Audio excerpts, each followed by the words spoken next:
ये जय हिंद मेरे प्यारे बच्चों, कैसे हैं आप लोग। आज देखिए प्रश्नावली जो है 4.1 के पार्ट 4 होगा। कौन सा होगा? पार्ट 4। तो जो स्टूडेंट सब हैं, यदि पीछे वाले वीडियो को नहीं देखे हैं तो आप लोग कृपया जा कर के देख लें, ठीक है। चलिए अब हम जो है सवाल 2 का 1 नंबर सोल्व करेंगे, क्योंकि 1 नंबर तक तो हो ही गया है, सब लोगों को पढ़ लिया है कि नहीं। चलिए 2 को 1 नंबर का देखा जाए। 2 का 1 नंबर का, तो 2 का 1 नंबर का क्या कह रहा है, चलिए देखिए। कहा गया है एक आयताकार भूखंड का क्षेत्रफल 528 है। क्षेत्र की लंबाई चौड़ाई के दुगुने से 1 अधिक है। तो भूखंड की लंबाई और चौड़ाई ज्ञात कीजिए, ठीक है। तो क्या कह रहा है, इसमें जो है लंबाई चौड़ाई के दुगुने से जो है 1 अधिक है, यानी कि चौड़ाई अधिक है, समझे नहीं। लंबाई चौड़ाई के दुगुने से अधिक है, यानी कि लंबाई बड़ा है चौड़ाई से। क्षेत्रफल दे दिया है आप लोगों को, तो बोल रहा है लंबाई और चौड़ाई ज्ञात करने के, लंबाई और चौड़ाई ज्ञात करने के लिए। तो हो जाएगा कि नहीं बताइए आप लोगों को, होगा? तो नहीं होगा तो हम तो है ये हैं। चलिए जो चीज़ पता नहीं रहता है आप लोगों को पता होगा, उसको एक्स मान लेते हैं। क्या मान लेते हैं? एक्स। तो चलिए माना जाए, माना कि लंबाई बड़ा है ना आयत की, माना कि आयत की चौड़ाई नहीं कुछ है तो एक्स मान लेते हैं, एक्स। और लंबाई भी तो मानना ही है।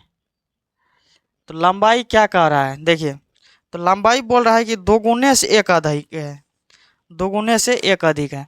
इस x में 2 गुना कीजिए तो 2x, 1 अधिक कीजिए 2x प्लस 1 हो जाएगा। आप लोगों को पता है इसमें क्षेत्रफल कितना दे दिया गया है, क्षेत्रफल आपको दे दिया गया है 528 मीटर स्क्वायर, 528 मीटर स्क्वायर। ये हो गया मीटर में, ये हो गया मीटर में, समझे बालक सब। ये चौड़ाई x हो गया, लंबाई हो गया 2x प्लस 1, क्षेत्रफल इतना हो गया है। अब देखिए इसमें आयत का क्षेत्रफल बराबर आप लोगों को सूत्र पता है कुछ कि नहीं? आयत का क्षेत्रफल बराबर क्या होता है? आयत का क्षेत्रफल बराबर आप लोग पढ़े होंगे, लंबाई गुना चौड़ाई होगा। ये शायद चौथे 5वां का एगो परिचय गणित आता है, ठीक है। उसमें क्षेत्रफल, परिमाप, ये सब बहुत सारा चीज़ रहता है, जिसमें आप लोग शायद पढ़े होंगे। परिचय गणित 5वां का आता है, बढ़िया बुक है वो। 5 क्लास में जब बच्चा सबको पढ़ाते हैं तो बेहतर है वो। उसमें सारा मतलब छोटा छोटा टॉपिक दिया है, लेकिन सब चैप्टर से कुछ ना कुछ दिया गया है। बेहतरीन है गणित 5वां का, वो परिचय गणित जो आता है सबसे बेहतर है। तो जो सब पढ़ के आए होंगे वो सबको तो ये सब छोटा मोटा बात में कोई प्रॉब्लम ही नहीं होगा। तो देखिए क्षेत्रफल आपको कितना दे दिया गया है, 528 बराबर लंबाई कितना है 2x प्लस 1, चौड़ाई कितना है x। तो ये 528 बराबर हो गया, x से जब इसमें गुना कीजिएगा तो 2x स्क्वायर होगा, 2x से जब x में गुना कीजिएगा तो 2x स्क्वायर होगा। उसके बाद देखिए 1 से जब x में गुना कीजिएगा तो क्या हो जाएगा, x हो जाएगा। अब इस सारा सिस्टम को इस साइड कीजिए, 2x स्क्वायर प्लस x बराबर 528। तो क्या हो जाएगा 2x square plus x minus 528 बराबर 0। ये आप लोगों के पास आंसर है।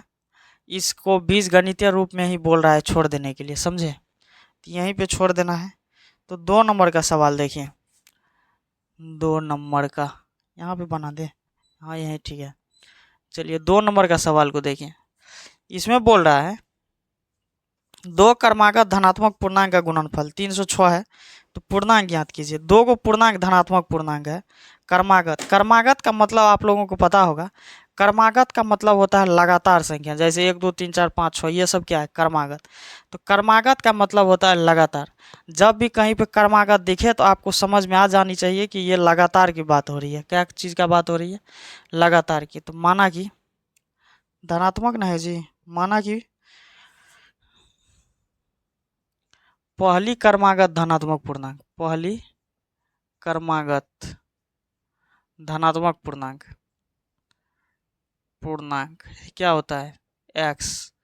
पहली क्रमागत धनात्मक पूर्णांक x तथा दूसरी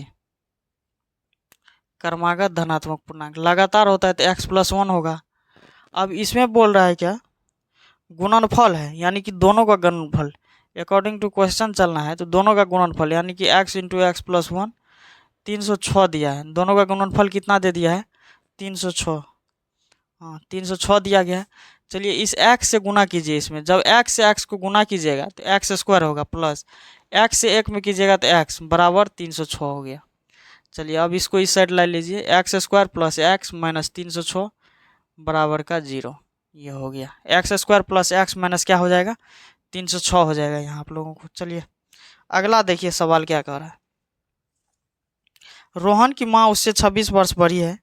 रोहन की आयु का गुणनफल अब से 3 वर्ष पश्चात 360 हो जाएगी। तो रोहन की वर्तमान आयु ज्ञात कीजिए। तो देख लीजिए, रोहन की वर्तमान आयु ज्ञात करने के लिए बोल रहा है तो उसको मान लीजिए x। जब कुछ पता नहीं रहता है तो x मानना पड़ता है। माना कि रोहन की वर्तमान आयु, रोहन की वर्तमान आयु x वर्ष तथा रोहन की माँ की, रोहन की माँ की वर्तमान आयु कितना वर्ष बढ़ी है? 26 वर्ष बढ़ी है। तो ये हो जाएगा आपको x प्लस 26 वर्ष। क्या हो जाएगा? x plus. अब देखिए 3 वर्ष बाद का बात बोल रहा है, 3 वर्ष बाद का। तो यहाँ पे लिख दीजिए चूंकि 3 वर्ष बाद रोहन की आयु, रोहन की आयु क्या हो जाएगा? 3 वर्ष बाद यानी कि x प्लस 3, बाद में क्या लग जाता है? प्लस। आप लोगों को पता है जब अभी आप 18 साल के होंगे, नहीं अभी तो आप लोग 12-13 साल के होंगे, यदि आप अभी 12-13 साल के होंगे तो 3 साल बाद कितना साल के हो जाएंगे? 16 साल। यानी कि क्या कर दिए? जोड़ दिए। उसी प्रकार से यहाँ पे भी जोड़ देना है। इसीलिए 3 वर्ष बाद रोहन की माँ की आयु क्या हो जाएगा? x प्लस 26 है, इसमें भी 3 जोड़ना है क्योंकि ये भी 3 वर्ष बाद है वर्ष। क्या हो जाएगा? x प्लस 26 को 3 को जब जोड़िएगा तो 29 हो जाएगा। तो x प्लस कितना हो गया? 29 वर्ष। अब देखिए क्या कह रहा है सवाल। अब बोल रहा है गुणनफल 360 हो जाएगी। तो अब दोनों का गुणनफल कितना हो जाएगी? 360। अब अकॉर्डिंग टू क्वेश्चन चलिए x प्लस 3 x प्लस 29 बराबर क्या हो जाता है? 360। अब दोनों को गुना कीजिए। अब इस x से कीजिए, दोनों में x से इसमें कीजिएगा तो एक्स स्क्वायर, 3 से x में कीजिएगा 3x। अब देखिए ये हो गया। अब इसके बाद इस 29 से गुना कीजिए, 29 से x में कीजिएगा तो 29x, 29 में 3 से कीजिएगा 87 बराबर जो है 360 हो जाएगा। ठीक है, चलिए आप सबको जोड़ जाड़ कीजिए। ये एक्स स्क्वायर है तो एक्स स्क्वायर प्लस 29 3 को जोड़िएगा तो 32x प्लस 87। ये देखिए प्लस में है 360, इसको जब इस साइड में लाइएगा तो ये माइनस में हो जाएगा 360 बराबर 0। इसीलिए x square plus 32x minus 10 में 7 गया 3, 15 में 60 गया 7, 2 बराबर 0। तो यह हो गया x square plus 32x minus 273 बराबर 0। आप लोगों का 1 नंबर हो गया, 2 नंबर हो गया, 3 नंबर हो गया। अब जो है नेक्स्ट में सोल्व कर देंगे मात्र 4 नंबर का। एक क्वेश्चन बचा है वो थोड़ा सा जो है बड़ा है, ठीक है, तो वो बड़ा वाला बता देंगे। मेरा उम्मीद है कि आप लोगों को जो भी टॉपिक यहाँ पे समझाए होंगे वो आप लोगों को समझ में आया होगा। अब हम सब मिलेंगे नेक्स्ट वीडियो में, तब तक के लिए सब लोगों को जय हिंद।